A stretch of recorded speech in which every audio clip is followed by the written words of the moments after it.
South సినీ ఇండస్ట్రీలో సుచిలీక్స్ పేరుతో singer Suchitra social మీడియాలో చేసిన హంగామా గురించి తెలియనిది కాదు. అప్పట్లో ఒక సంచలనంగా మారిన ఈ ఉదంతంలో తన ప్రమేయం లేదని, అంతా హ్యాకర్లు చేసిన పని అని సుచిత్ర వివరణ ఇచ్చుకుంది. అది కూడా జనం నమ్మేశారనుకోండి, అది వేరే విషయం. అయితే మళ్ళీ ఉన్నట్టుండి ఈ సుచిలీక్స్ ఎందుకు తెరపైకి వచ్చిందంటే, ఈసారి దీనిని ప్రస్తావించింది సింగర్ సుచిత్ర కాదు, హీరోయిన్ అమలాపాల్. అవును, సుచిలీక్స్ లో భాగంగా అమలాపాల్ ధనుషుల మధ్య ఉన్న సీక్రెట్ శృంగార సన్నివేశాల వీడియోను బయటపెడతారని అప్పట్లో సుచి చెప్పిన విషయం తెలిసిందే. అయితే అప్పటి నుంచి దానిపై స్పందించడానికి ఇష్టపడిన అమలాపాల్ తాజాగా మాత్రం మంచి ఎటకారాన్ని పండించింది. సుచిత్ర చెప్పిన షెడ్యూల్ ప్రకారం ధనుష్ అమలాపాల్ వీడియో ఆదివారం నాడు పోస్ట్ చేస్తారని ప్రకటించింది. దీంతో అదే ఆదివారాన్ని ప్రస్తావిస్తూ అమలాపాల్ అదిరిపోయే పంచులను వేసింది. తాను కనిపించే ఆ వీడియో కోసం ఎంతగానో ఎదురు చూస్తున్నానని, చాలా ఆదివారాల పాటు నిరీక్షించానని, ప్రతి ఆదివారం తనకు నిరాశ ఎదురైందని, ఆ శృంగారం ఎప్పుడు బయటకు వస్తుందో కనీసం మీడియా అయినా తనకు చెప్పాలని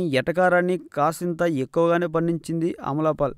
ప్రస్తుతం సుచిత్ర అన్నీ మరిచిపోయి ప్రశాంత జీవితం గడుపుతున్న నేపథ్యంలో అమలాపాల్ చేసిన వ్యాఖ్యలు ఇప్పుడు పుండు మీద కారం జల్లినట్టయింది. ఇప్పుడు లేస్తున్న ఇవే గొంతులు అప్పుడు ఎందుకు మూగబోయాయో కూడా అమలాపాల్ చెప్పినట్లయితే బాగుండేది. మీకు నచ్చినట్లయితే సబ్స్క్రైబ్ చేయండి. ఫిలిమి స్టార్స్ బోలెడంత న్యూస్ బోల్డ్గా.